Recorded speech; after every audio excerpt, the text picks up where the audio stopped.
So the question is, under something like UBI, where somebody's basic needs are taken care of, how is work incentivized? That's fairly easy.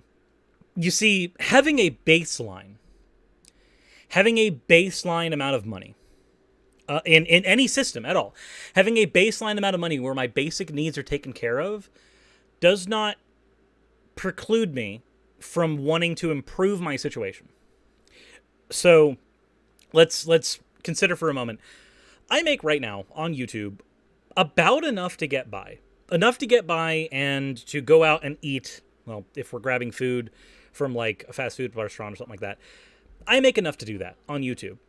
I make enough to do that. Not something I could have said a year ago, not something I could have said 3 years ago. What incentive is there for me to do more on YouTube, get better at YouTube? Simple. I work and do everything at a baseline. I would like to stop doing that. I would like to be able to afford more things. I would like to be able to go, hey, a new video game is out. I want to get that. Or, hey, I want to take Raz out on a date today. I want to do that. Right now, I have to look at my wallet every single time that I want to make one of those decisions and weigh whether or not, have I paid all the bills today? What bills are coming in right now? Do I have the ability to do this without it coming to bite me in the ass right now? Do I have enough in savings to take care of all the shortcomings in the house, the shortcomings in the car? Do I have enough in savings to make sure that our medical bills will be able to be paid? Those are all things I have to consider right now. I'd like to get to a point where I don't have to do that, where I'm able to just say, yes, I'd like to do this thing. I'm going to go do it. Where the idea of traveling, say, across the country to go see one of my friends doesn't necessarily mean that I have to sit there and save up for 3 months. I'm incentivized to do that, even though I make enough to survive right now. The idea of universal basic income is functionally no different. You will make enough with universal basic income to cover just your base expenses, or some base expenses. What incentive is there for you to work? Because simply covering your bases is not enough. It's never going to be enough for anyone. The strive to want to improve is completely and totally natural for human beings. And for the small percentage of them that get lazy and are just functionally happy to have the little bit and not try to improve, cool. I don't see why they get to be an argument against why I or anyone else should be able to have those basic things. So whenever somebody tries to hit you with that question, what's the incentive to work? Well, the incentive is the same as it's always been. If you're living with your parents right now and you don't have any bills at all, what's your incentive to work? Well, they might not pay for the things you want. You have all your needs covered, but what about your wants? Maslow's hierarchy of needs is a pretty understandable model, even if it's not 100% accurate.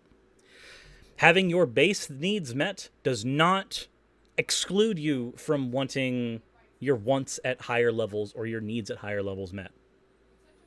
So again, if somebody tries to ask you, why is it that we should allow people to have these base things covered, that we should allow people to have these base needs taken care of?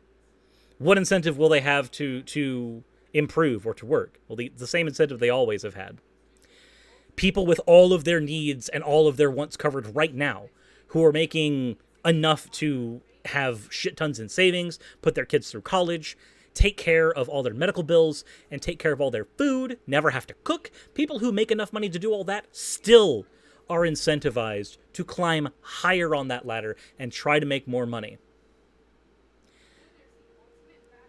That doesn't go away if that money is simply being given to you. The want to earn more, it's still going to be there. Especially if the money being given to you is something like just $1,000 on UBI. And again, for the handful of people that are not going to be in this category, for the handful of people who are just going to be lazy, so what? Why do they alone get to be the argument? Why does a handful of lazy people get to be the argument against a homeless veteran? Why does a handful of lazy people get to be an argument against a disabled grandfather? Why does a handful of lazy people get to be the argument against tons of people with medical issues? Why do a handful of people get to be an argument against people who just got out of school and just want to get into a job and end up getting stuck in predatory jobs that will trap them with things like their healthcare, with things like their first place they want to live. Why does a few lazy people get to be an argument against all of those categories of people? The people who focus on those lazy people are the same people who will argue against things like universal health care on the premise that they don't want their taxes to go into things like abortion, ignoring the Hyde Amendment that says that they can't go there anyway, that don't want their taxes to go into insulin for somebody because they're just too fat.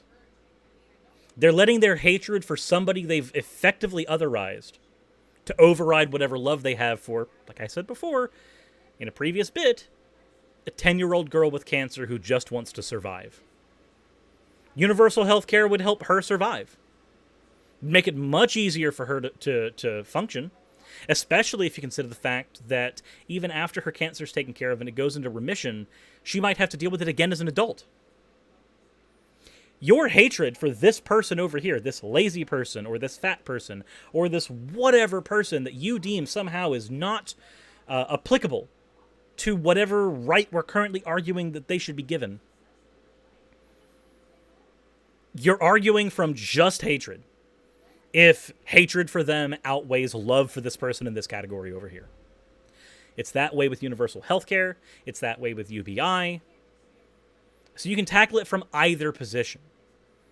Either tackle it from the position of, well, why are you letting your hate for lazy people override your love for homeless veterans? Why are you letting your hate for lazy people override your love for people with pre-existing medical conditions?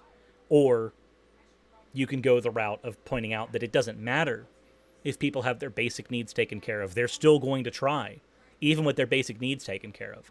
They're still going to try to improve their situation, as humankind has kind of done for the last... Yes. So you can do it from either perspective. I'd suggest doing both, honestly. If one doesn't work, do the other. But have that conversation. Try to figure out why they think that certain people don't deserve this basic shit like healthcare.